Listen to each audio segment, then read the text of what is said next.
This is the 2021 Hyundai Kona N-Line Premium. It's made for people who perhaps want a smaller car for the inner city or just looking to downsize to a smaller SUV.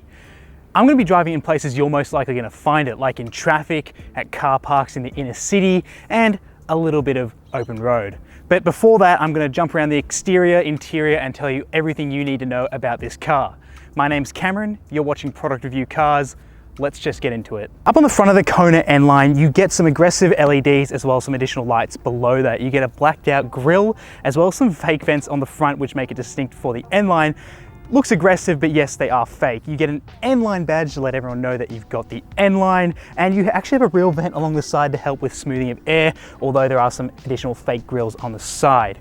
Moving along the side, you have body colored cladding, which is normally plastic on some of the other models. And this is specifically an Ignite Flame, which is the color of this paint you see here.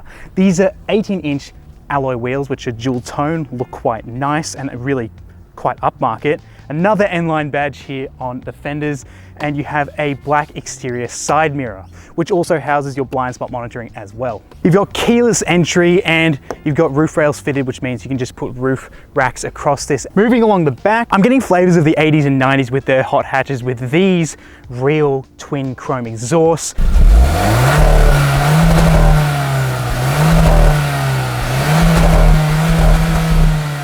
You've got a fake diffuser, you've got a separated light cluster, so you've got brake lights at the top and reversing indicator and fog lamps down the bottom.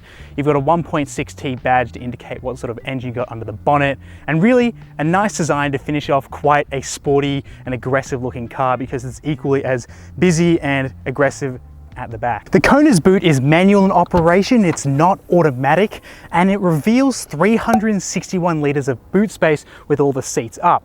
This is some stuff that will show you what daily use looks like, plenty of space for daily use. If you want to go away for 4 people, it'll be a bit of a tight squeeze. 5 people stuff, forget about it.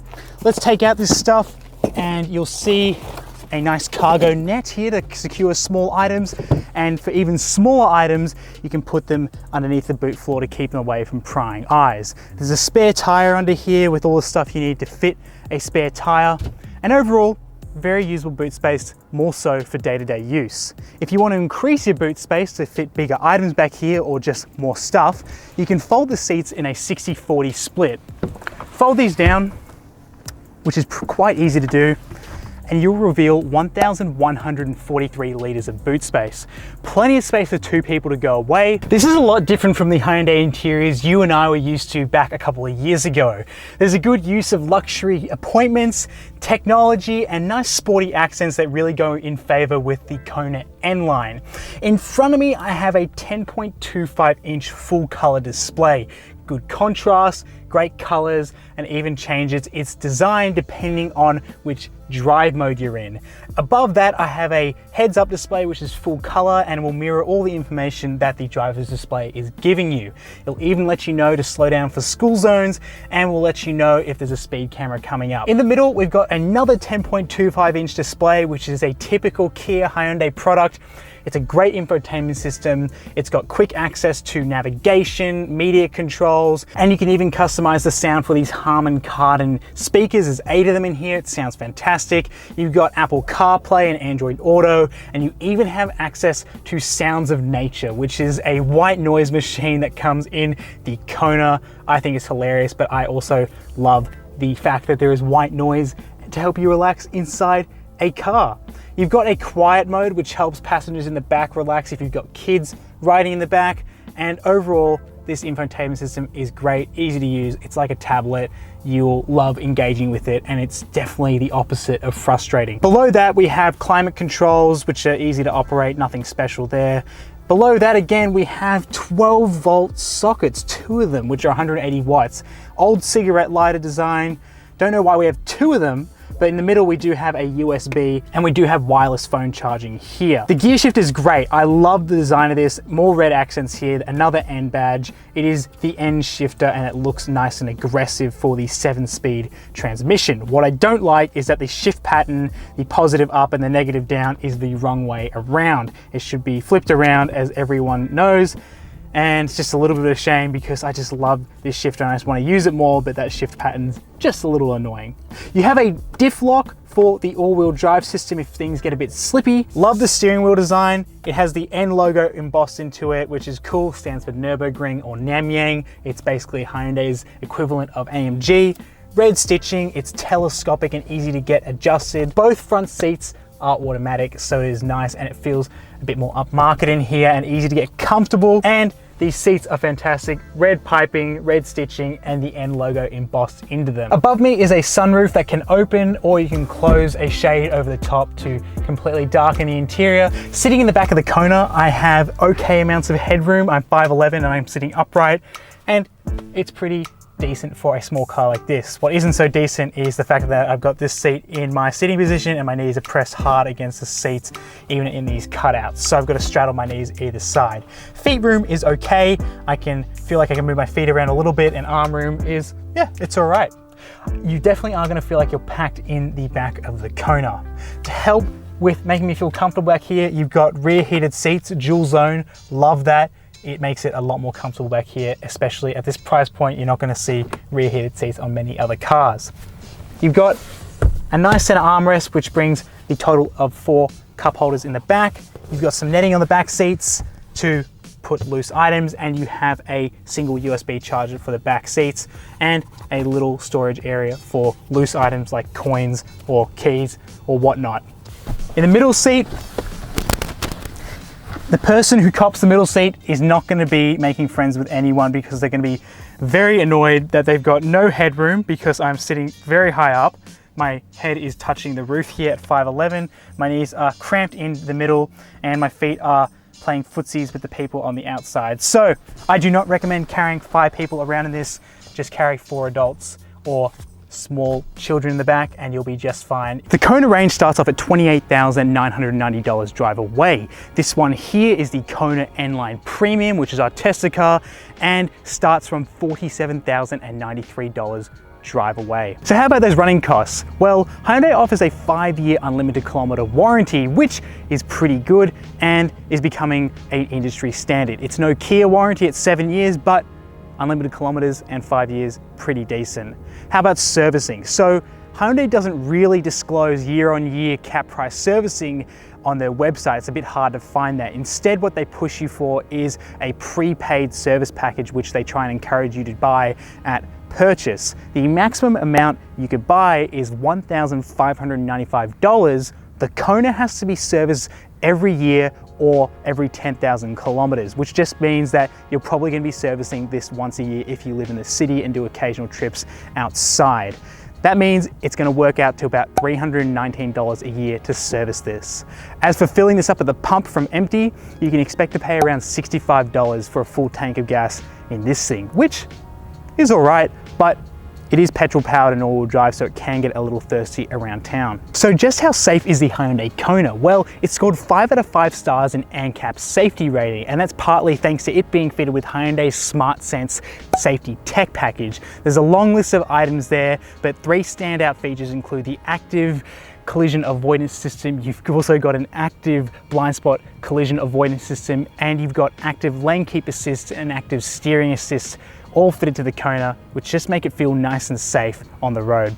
And so unlike other reviewers, I'm not going to jump straight into the twisties and have a lot of fun with this for the sake of it. Instead, what I'm doing is throwing this into heavy traffic, which is most likely what you're going to do the second you pick this up, is head into extremely heavy traffic. So what have we got here working for us? Well, it's interesting to note how the engine and gearbox performs here, because it's a 7-speed dual clutch, and other dual clutches I've experienced in small SUVs haven't been the smoothest operators. But here, it's a different story. Hyundai have done a really good job at tuning this 7-speed dual clutch to be a finely tuned and relaxed drive when driving in traffic. It's not busy, it's not searching for gears, it knows exactly what it wants to do. Now in bumper-to-bumper traffic, just like this, you've got some things working for you, like the radar cruise control and active lane keep assist. So you can just put on your cruise control as you normally would, and just like the other Kias I've reviewed, it will maintain your speed even up to a complete stop. And when you come to a complete stop, the radar cruise control and the car itself will let you know that you should probably start moving off again if you haven't noticed the car has in front of you, and all you need to do is simply tap the accelerator or tap the radar cruise control up and down button, and away you go. And now, if you're having a particularly stressful evening in traffic, you can consult your sounds of nature and listen to the calm ocean waves or a warm fireplace. So at least you got that going for you if you're having a bad day. There's red light camera ahead. As you can see, the Kona will tell you if there is a red light camera, which is pretty useful if you don't like getting tickets, and very politely at that too. So I want to test what this is like in terms of driving at higher speeds. So we're currently on the highway, and thanks to the blind spot monitoring and all that, is nice and easy to navigate driving around on motorways just like this one. And so I'm going to do something called the stomp test. So when you stomp on the accelerator in cars when you need to get the speed, sometimes you notice there's a bit of a lag or the engine sort of reacts weird and then it gets going. So I'm just going to tell you what it's like to all of a sudden get up to speed in the Kona N-Line. So we'll drop down a couple of kilometers and then stomp. Yeah, definitely a big delay in standard mode. This is not ready for me to need to suddenly accelerate, and digging deep is not exactly its favorite thing to do when you tell it to do it instantly. It likes to be up in the rev range. Now this gearbox can be shifted into sport mode, which we're in now, and now the car's a bit more lively. So I'm going to do the same thing, the stomp test, and that's a lot better. So if you're driving a Kona N-Line just like this one, you want to make sure the gearbox is in S or sport mode, because that will mean you'll get the best responsiveness when you need to just get up to speed. In standard mode, the response is not fantastic, but it's just fine if you are modulating the throttle as you normally would. But stomping on the throttle, there is going to be a momentary lag. And we've also got all-wheel drive here too, so it means that we're going to get grip and handling like nothing else in this class. Everything else in this class is front-wheel drive. All-wheel drive is pretty exclusive to have under $50,000 nowadays, and so having it here is a very welcomed addition. It makes going through corners extremely enjoyable because you know you're never going to run out of grip like you would in a front-wheel drive car with this much power under the hood. And it's kind of special because that means that you can take this to the snow, and it's a smaller car without having to throw chains on it when it gets a bit rough with the actual conditions of the road surface. You can just go ahead and drive on and put your diff locker on if you need to for a bit more grip, and just stop the wheels spinning all by themselves, instead spinning all together by using that diff locker. So it is a pretty cool system to have in a car like this. Now, should you buy a Kona N-Line Premium? The short answer is yes. Against German alternatives in the small SUV segment, this has just got more features and a better value for money proposition than those do. And now for the long answer. If you're looking for the top of the line Kona with all the features like the sporty looks but do not need the extra performance, but you just like what this offers, go for this one because it is going to be everything that you needed. If you want a Kona N-Line Premium because you want more performance, wait until the Kona N comes out, because that's going to be the full fat N treatment you're looking for and what you're used to seeing in the i30N, i20N and Veloster N. That one is going to be pretty exciting when it comes out. Thank you so much for watching. My name's Cameron. Make sure you subscribe, like and comment. I'll see you in the next one.